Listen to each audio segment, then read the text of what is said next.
Yeah, it needs to be more focused on development. I mean, the system was created, I think, to enhance coordination across countries with the aim of building a more stable global economy, but a stable global economy that could accommodate change. It's a difficult combination always, but at the center of that challenge is development.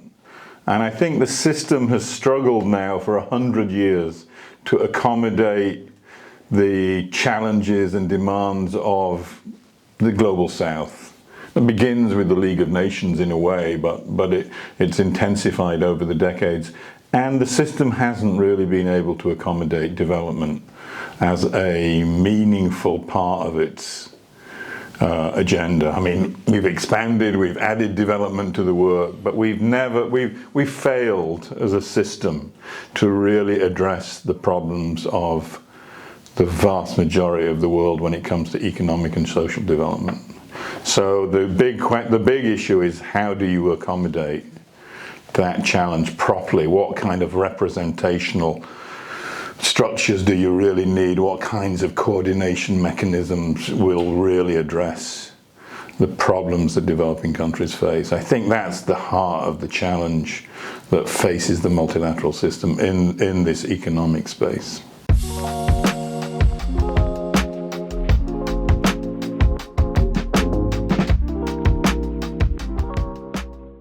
There are things that can be done to the system as it currently is structured, which would make it more accommodating of developing country problems. I mean, to take one example, the use of special drawing rights, which is this financial asset that is under the control of the International Monetary Fund, which is aimed at giving to all countries a kind of more increased access to liquidity to deal with any kinds of unexpected shocks that they face.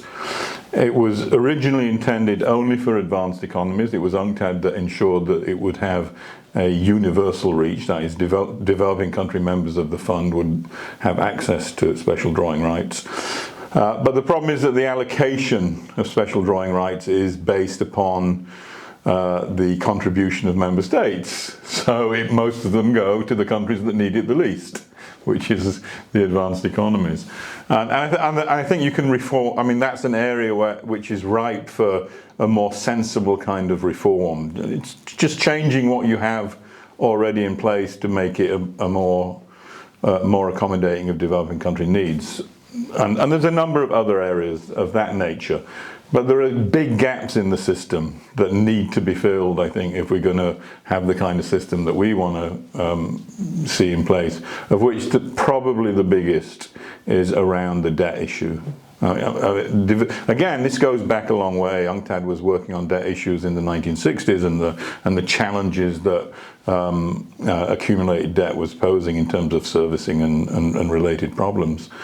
And we would argue, and there's been attempts to reform that. Over the years, there's been improvements in bond contracts and other things that to a certain extent have made the system somewhat better, but has not addressed the real heart of the problem, which is that once developing countries get into a debt crisis, there's no set of rules, there's no overseeing mechanism that allows developing countries to work themselves out of that kind of crisis in a measured and fair and transparent way.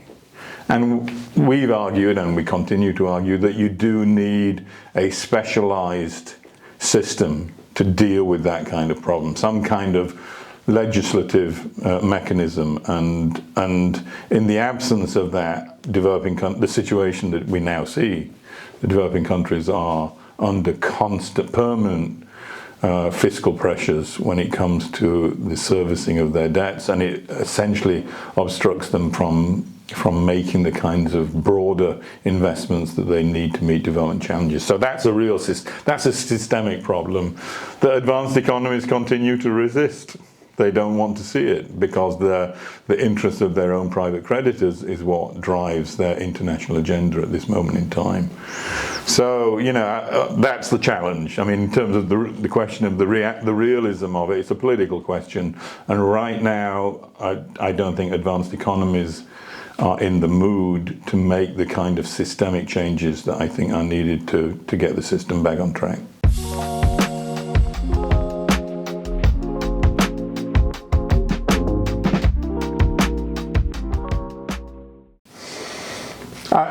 The kind of reform we see they're incremental at a time that we need systemic change.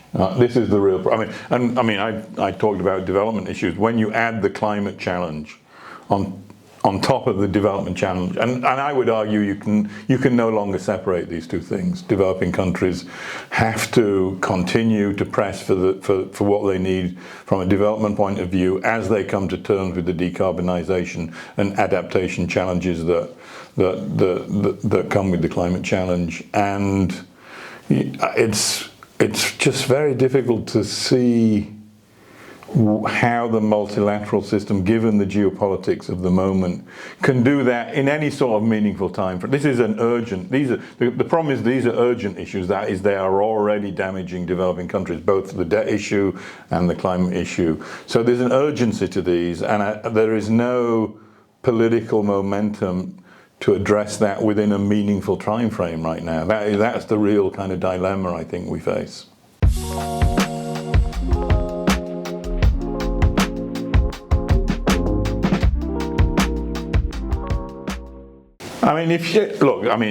There's a case to be made still for getting the system moving in a direction that I think is needed. That we wrote the book of A Case for a New Bretton Woods because of that need for that kind of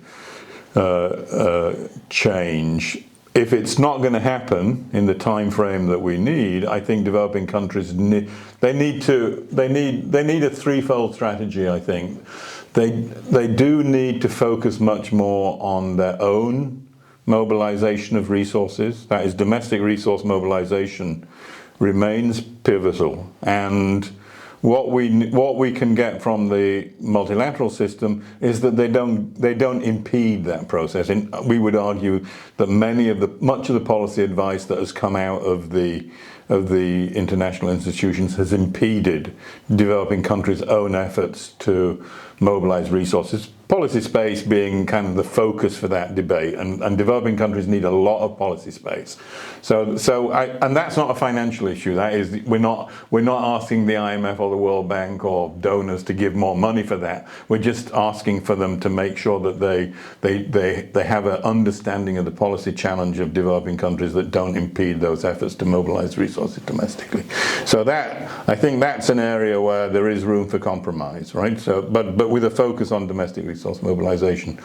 When it comes to the international cooperation, and developing countries cannot put their own house in order without some sort of accommodating international support. I would argue, I think that the two spaces where developing countries should focus their efforts is one on the regional dimension, and you're already seeing that in the case of Africa with the continental free trade area, in the case of Latin America with various initiatives that have not really developed in the way they should.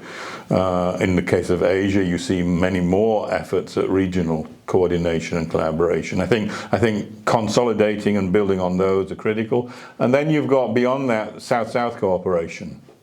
And everyone's looking at BRICS as being a kind of hopeful venue for kind of improving cooperation within the South. There's lots of problems with the BRICS process, without a shadow of a doubt, but I would certainly see that as a more hopeful platform for genuine coordination and cooperation that would enhance developing country efforts than the current multilateral space. So I think that three-pronged approach, domestic resource mobilization, regional and South-South, is the way in which developing countries can find a more accommodating international environment.